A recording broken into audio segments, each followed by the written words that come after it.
Good morning, everybody. Happy Friday to you. Welcome to Rise and Shine. Ready or not, let's do this. This is a ridiculously early morning webinar to start off your day right, whether you like it or not. We'll talk about a little bit of mindset, some business sense, a lot of good, cool tips and strategies to get your small business up and running like a well-oiled machine, whether you're in a network marketing company, MLM, small business, brick and mortar, online or off. There's always something for you. This webinar is for the newbie, the seasoned veteran, and anywhere in between. Hi, my name is Mina. I'm coming to you from New York City. It's Friday, folks. We've gotten through another week, thank God. Let's do a weekly recap of what we spoke about this week. We spoke about a lot about time being a very precious resource, and that it's something that we need to guard carefully and plan out carefully. We spoke about defining our priorities. In fact, how we define our priorities shows us how it determines how our time will be spent. The better we define our priorities, the better we spend our time. We also learned the importance of planning your day carefully and how it's important when you plan your day carefully and you know what you're doing bit by bit in blocks of time, your day is going to go by more productively. And if you sit down and you evaluate your priorities daily, that's going to help you in planning your day out carefully. So the better you define your priorities, the better use you make of your time. So I'm moving back, my eyes are moving back and forth, so I'm looking at my notes and talking back to you. We learn the importance of planning your day out carefully, and we also know that there are many different ways that you can do that. Each person is different. Each person has a different way of planning out their day, and we showed you two ways you can do it. One of the ways was that lesson that was that Lee Ivy taught Charles Schwab, where you took out a piece of paper and you wrote down 6 things that you needed to get done the next day, and then you ordered them in the order of importance. And when you started your new day, you started with number 1, and you stuck with number 1 until you finished number 1, and then you moved on to number 2. And it did not matter if at the end of the day you only got 2 or 3 things done. You sit down and you reevaluate the next day, and you write down 6 more things that you needed to get done, and you ordered them in the order of importance. That's one way to carefully plan out your day. And another way to carefully plan out your day that we spoke about this week was the Daily Plan, or Daily 8 by John Mayer, the CEO of Lemonly, where you sat down and you planned your work day, and you wrote 8 things down, 6 goals or 8 goals down for the 8-hour work day. And 6 of those goals were professional goals, and 2 of them were personal goals. When you got to the weekend, or Saturday, you switched the list around and made 6 of those goals personal and 2 of them professional. And on Sunday, which is your down day, you had no list because that was the day that you rested and you got recharged for the week ahead. So those are 2 ways that you can carefully plan out your day. And it's up to you. There are many different ways to plan out your day, and they're all amazing. And it's that each person his own. Each person decides what is the best way to plan out your day. And so that's up to you to discover what strategy, what tip is the best way to plan out your day. Now, it's important also that when you plan out your day that you follow through on your day, that you follow through on what you've planned to do, because that is the way to start to move ahead. Even as you do the things and you feel like you're not moving ahead, you are moving ahead. The success comes with the mundane, the consistent daily things you do every single day to move your business forward. So I encourage you to just keep doing it and keep moving forward, because you are moving forward. If you are consistent and you're doing stuff every day to grow your business, you are moving forward. We also spoke about 5 minutes to having a better morning, because we all know there are people who are morning people, that they get up at the crack of dawn, ready to catch the worm and get things done. And then there are people like myself who, need a little bit of a nudge, a little bit of a shove out of bed to get out of bed. And I discovered this great article by entrepreneur.com that talks about 5 minutes to getting your morning started right, or as I like to say, 5 minutes to becoming a better morning person. And it is, number one is to state your intentions before you go to bed that night. So you state your intentions for the next day, that it's going to be a great day, and that you're excited for this new day because you're going to do all these numerous projects and you're going to be writing amazing blogs and filming great videos, and you make yourself excited for the next day, you will get up. It'll be easier for you to get up the next day. It's sort of a good analogy is for when Christmas rolls around and people get excited because they want to open their presents, especially kids. They want to open their presents the next day. So they're excited to get up at the crack of dawn because they have all these great presents awaiting them and they want to open them up. The other thing to becoming a better morning person is to move the alarm across the room. That will force you out of bed. And if moving the alarm across the room does not work for you, move it into another room of the house, like the bathroom. And so that will force you out of bed and into the bathroom, where the third thing to do is to brush your teeth, wash your face, which helps in waking you up. The fourth thing to do is to drink a glass of water. We are a coffee drinking society, and coffee is a wonderful, amazing liquid beverage.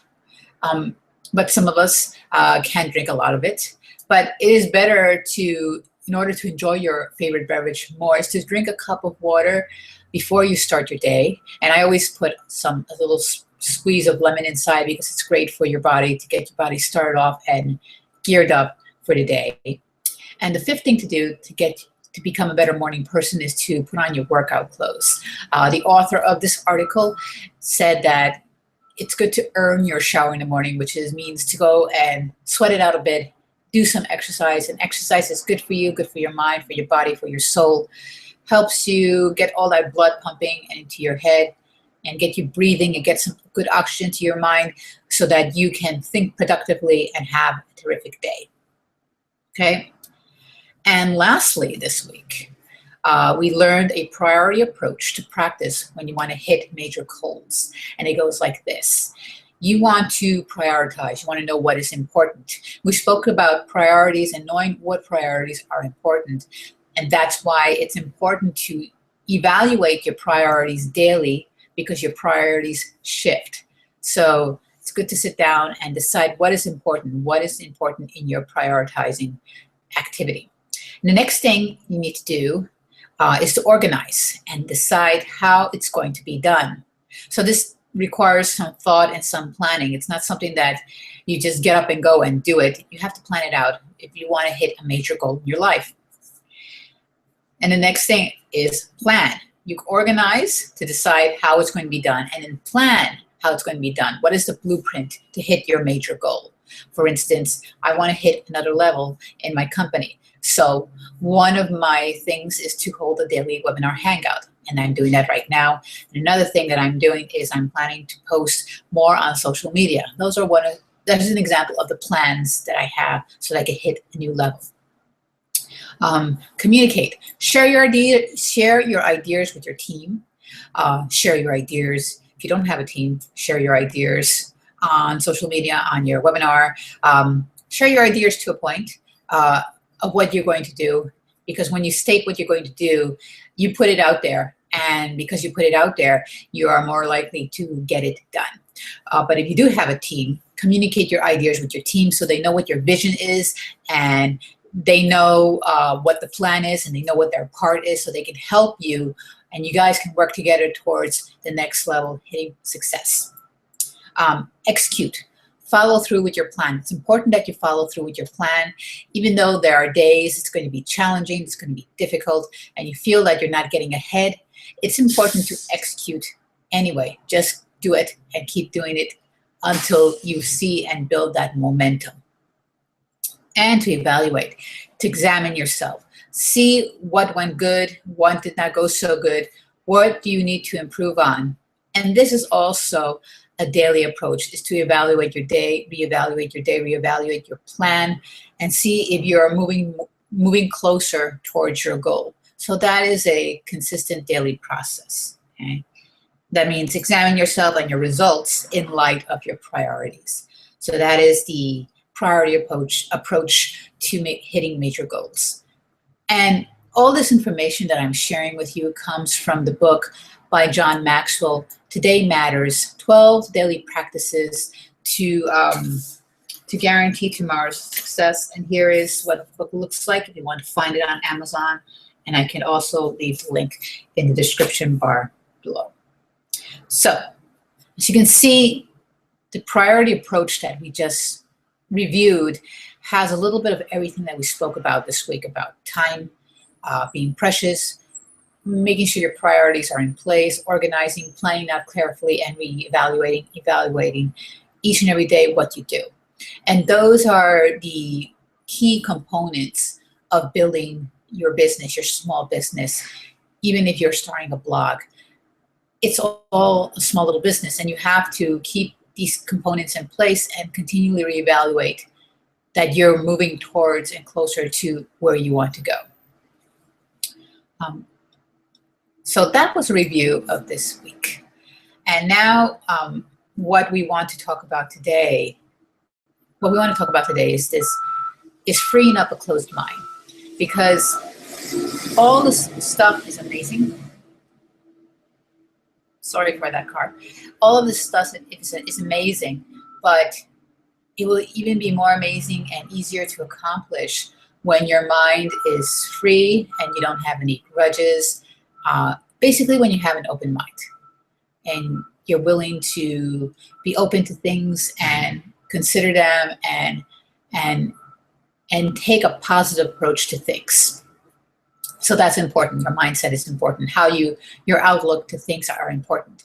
And this article I found on entrepreneur.com by Susan Steinbrecher, who's a leadership consultant and author. It's called Ditch These 4 Habits to Free a Closed Mind. And she said, the way that you communicate as a leader will improve significantly if you adopt the following point or thought, that people have good intentions. And she says there are rare exceptions, but for the most part, most people have good intentions. So you have to think that way in order to be a better and effective leader. An effective leader can't be all by himself or by herself on an island. You have to know that people have good intentions, and that's why it's important to be working as part of a team, because as a team, you get more accomplished than you would by yourself. So she goes on to say that, yet things don't go as planned, but who hasn't made a mistake? We all make mistakes. So it's good to give people the benefit of the doubt.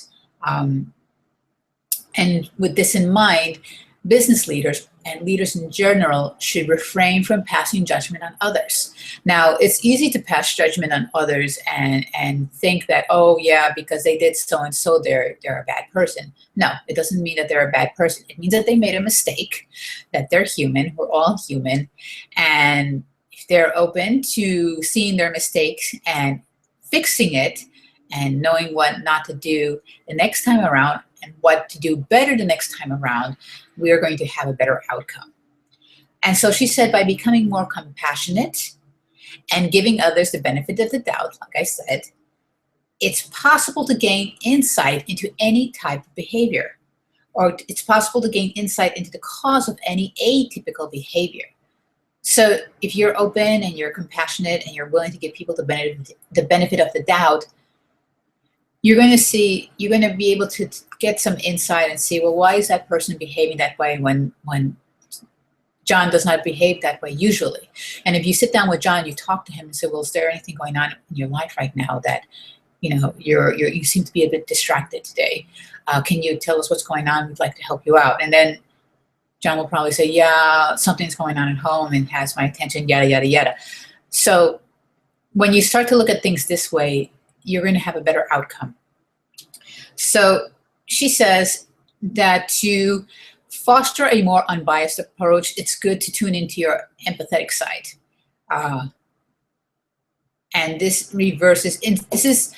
to take on an empathetic side means that you are trying to give the person the benefit of the doubt and seeing, well, maybe there's something behind this.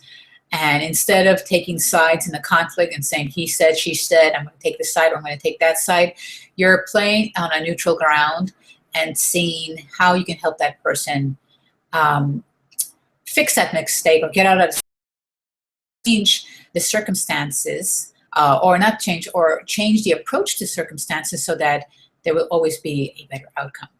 So the value is in not judging, but coming to a mutual understanding. And she said this is a core principle for each leader to consider and to put into practice. So let me quote her. She says here, try to develop healthier habits of mind.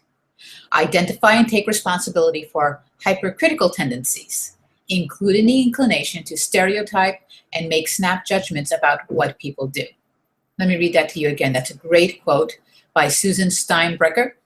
Try to develop healthier habits of mind. Identify and take responsibility for hypercritical tendencies, including the inclination to stereotype and make snap judgments about what people do. Now, it's easy to become reactive and make snap judgments because this person did so-and-so, they have something against me. But it's challenging to take a step back and say, well, okay, what's going on with so-and-so that they behave that way? And when you take a step back and not make snap judgments and not take things personally, there's a better chance of resolving the issue that's at hand. So there are 4 steps to clearing up a closed mind. And the first one is to shed resentment. Don't harbor resentment in you, because first of all, it's not going to make the situation any better. It's going to make it worse. And harboring resentment and anger, that's just not healthy. For you, it's not healthy. They say, it's been said that for every hour that you are angry, you take an hour off of your life. There are some quotes that say, well, for every hour that you're angry, you lose an hour of happiness. But health-wise, and for your life, for every hour that you are angry, it's the equivalent of smoking 60 cigarettes in 1 hour. And that's taking an hour away from your life. So think of it in that light. In these days where it's important to be healthier, and we're going to talk about health next week, where it's important to be healthier, because when you're healthier and you're eating better, you have a better outlook on life and you can get more things done, and you can complete whatever you were put on this earth for. You can complete that mission, and you can complete a lot of things and fulfill multiple potentials when you take the step and decide not to take things personally and not to harbor resentment or anger. Okay? So don't judge harshly. Don't jump to conclusions. Don't assume the worst. In fact, it's better to give the benefit of the doubt and work from that plane.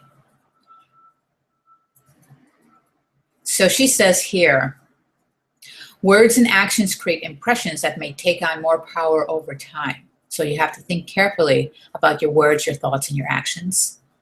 And when you see thoughts becoming jaded by a layer of resentment, practice patience. Patience is a virtue. And remember to forgive, which is the ultimate antidote to resentment. So I hear people saying, well, I forgave that person, but that person didn't forgive me. Or the person said, okay, and they remained the same. My thought on that and what I think about that is that you are doing this more for you than for the other person, because if you don't forgive, you still harbor that resentment. So that is getting that weight off your shoulder. I've had close and dear friends who said who have gone through divorces. I have a good friend of mine who's gone through a divorce, and she was bitter for a while.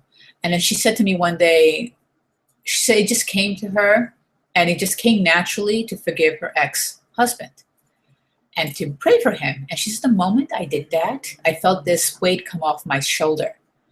And she now has a better outlook, and she's now happier and more positive. So it does prove that when you forgive, and decide to not take things personally and say, okay, I'm going to forgive this person, even if this person does not forgive me, and even if this person does not change, I'm going to forgive that person, and I'm going to move on. And you'll see how that weight is lifted off your shoulders, and you can focus more on what you want to do to move ahead in life and to move upward in life. Okay?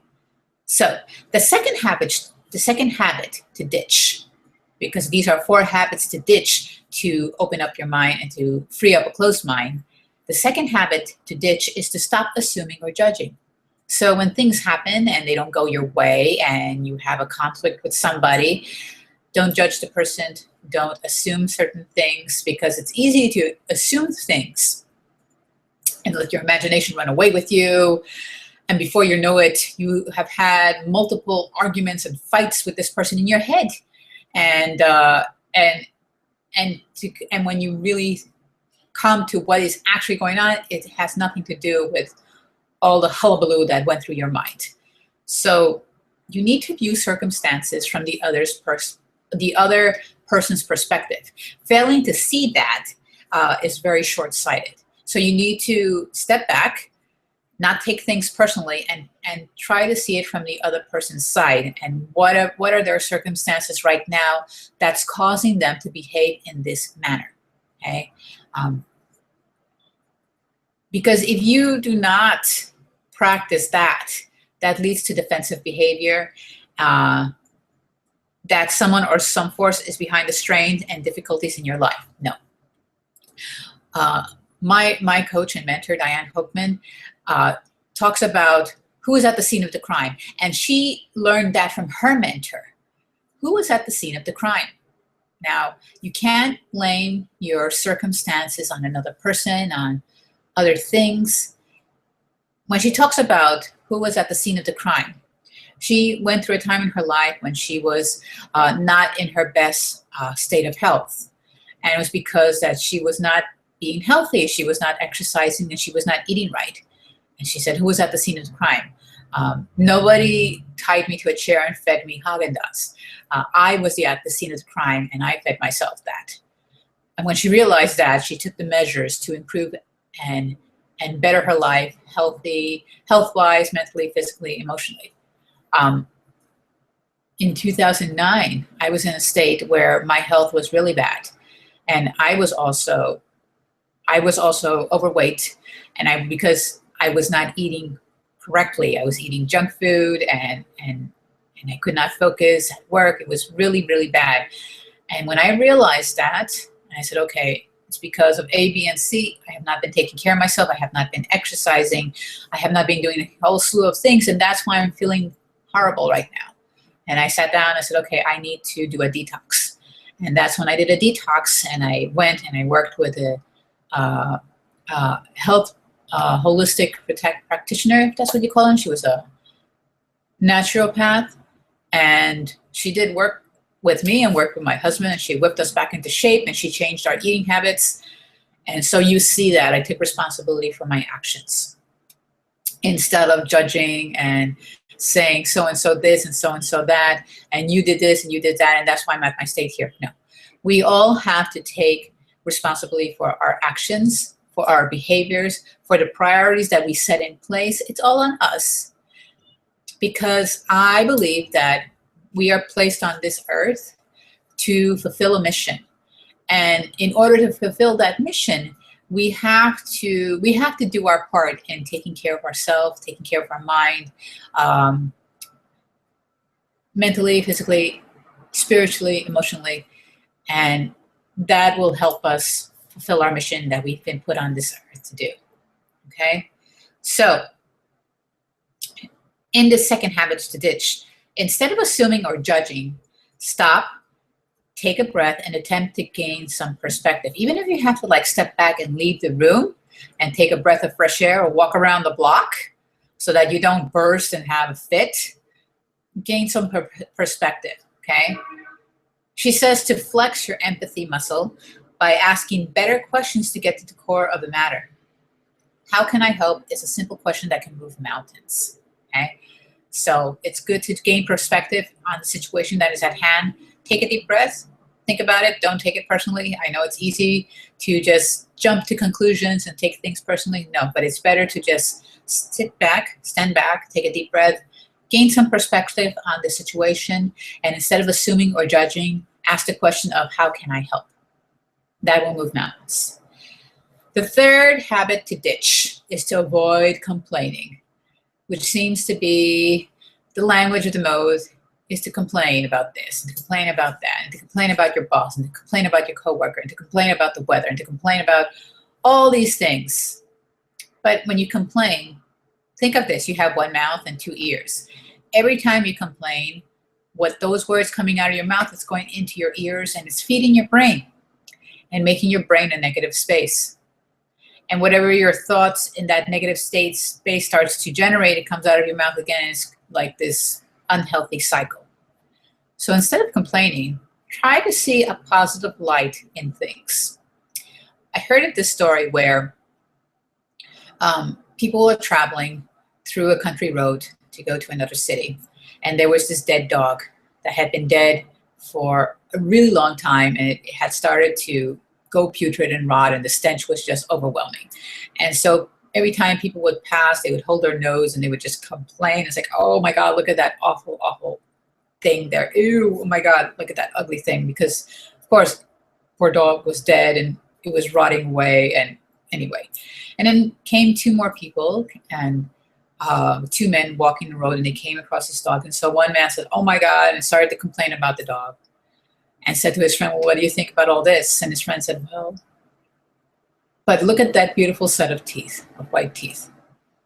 And the lesson in it is this: despite all these things going wrong, if you've had a really horrible day and everything is not just going right, try to find something positive about it. So while this poor dog was already dead and rotting and putrid, and the stench was just unbearable and overwhelming, this gentleman found something positive in light of the situation at hand. He said, well, look at that beautiful pair. Well, at least he had a beautiful pair of teeth.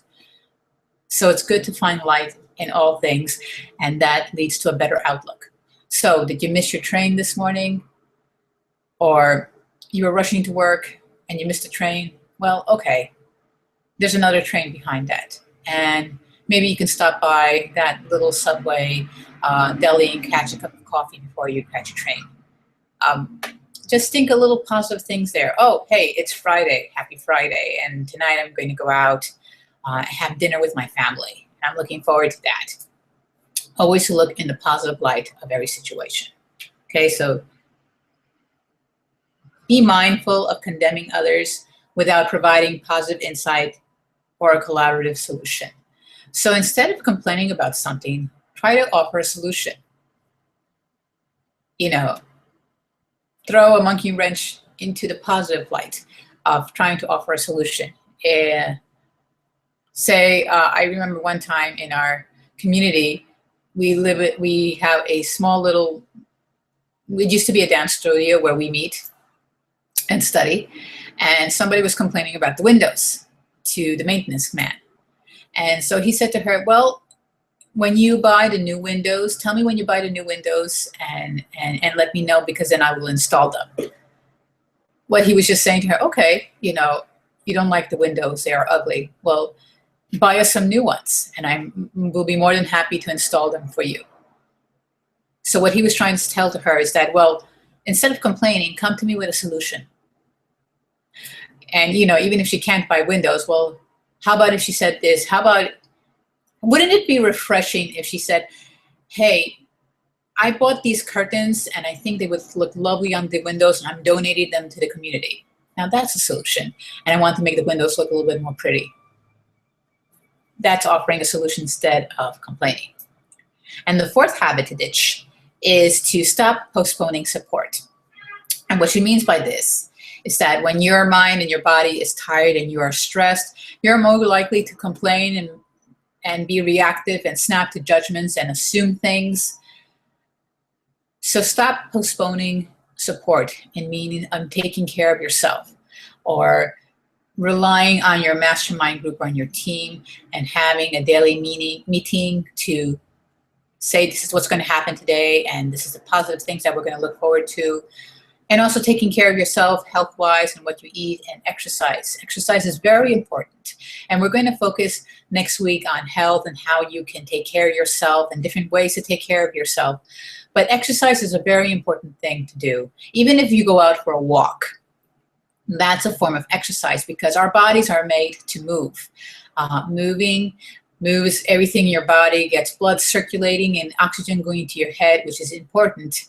Even breathing is important. When I, in my journey to better health and the doctors I've seen, had one doctor tell me, Mina, you need to learn how to breathe better. And I was like, learning how to breathe better? What are you talking about? And it was true. He says that most of us go through life panting like ducks, and we don't breathe correctly. Because when you breathe correctly, you get good amount of oxygen to your brain, to your body, and you can think better, and then you can function better. So exercise and breathing right and meditating daily, those are important things to help you with your business. In fact, when you see great leaders, they actually start off their day and they have some private time. They either pray or they meditate and they exercise. And once they get that done, they are ready to start their day, and they're ready to produce amazing content, and they're ready to support and build and talk to people and get people into their business and develop their team. It's all a process. So stop postponing support. You know, and I know that we need to exercise. Stop putting it off. Schedule it in your carefully thought out plan in your agenda. Put in an hour of exercise, or an hour I'm going to go out for a walk and get some fresh air. Or if the weather is bad, put on something on YouTube. You could find some great exercise video, Zumba or whatever, and just get moving. Or even a jump rope. Have a jump rope at hand and jump rope. If you have enough room in your office, I do. I have enough room in my office space that I can do some jump rope. And I will also be introducing some unique ways that you can have some exercise next week. Okay. I found this quote in the John Maxwell book that we're going over. It's always easier to maintain good health than to regain it. So the naturopaths and the doctors that I know always advocate preventive health. Preventive health, taking care of yourself first rather than trying to regain your health afterwards. So it is easier to maintain good health than to regain it. It is easier to change your eating habits and eat healthier. Eat broccoli. Broccoli is really good for you. Kale is really great for you. Have a smoothie, a breakfast smoothie. It's better to do and practice preventive health than to end up in a hospital and try to regain your health, because it takes more time to undo the damage you've done to your life than to take proactive action, take action proactively and improve your life. So make sure you take care of yourself physically, mentally, and emotionally. Exercise, good diet, time to de-stress, personal development, maintain a positive outlook. Key in becoming a leader and key to being an entrepreneur, okay? So she ends her article saying, consistently, and that's key, being consistent in your daily actions in building your business, being consistent in making every attempt to understand the behavior of associates, of customers, friends, and family, rather than automatically assuming that you know what happened or what someone else is thinking, will yield significant and enduring rewards. So don't jump to snap conclusions. Don't assume this or that. When you assume, you can be making an ass of yourself. That's the 3 words of assume, ass. Don't make an ass of yourself. Don't assume things. Always give the benefit of a doubt, no matter how difficult it is. And if the situation is just way too difficult, step out of the situation, take a breath, gain some perspective, and try to offer some light or some type of solution, or even asking, how can I help, which can move mountains. So that is food for thought for this weekend. I will put all the information in the info box below, where you can get the John Maxwell book, where you can find this article, and I will summarize what I spoke about today in my blog. So I'm sure you're gearing up for your weekend. I know that you're probably having some great plans. Let me know what you're planning for this weekend in the comments below. If you like this video, give it a like, let me know, share it with your friends. If you want me to talk about something different, if there's something on your mind that you would like for me to talk about business-wise, let me know in the comments below. I would love to hear about it. Excuse me, my chin itches. So thank you for stopping by and taking the time out of your day to get your day started off right. I am Mina, coming to you from New York City, out in the borough of Queens, of Rise and Shine. Ready or not, let's do this. Have an awesome Friday and have an awesome weekend. See you next week, starting on Monday, where we are going to focus on health, on how you can get healthier and how to have a better outlook on life so that you can start growing your business and getting more into success. Have an awesome day, folks. Cheers. Bye.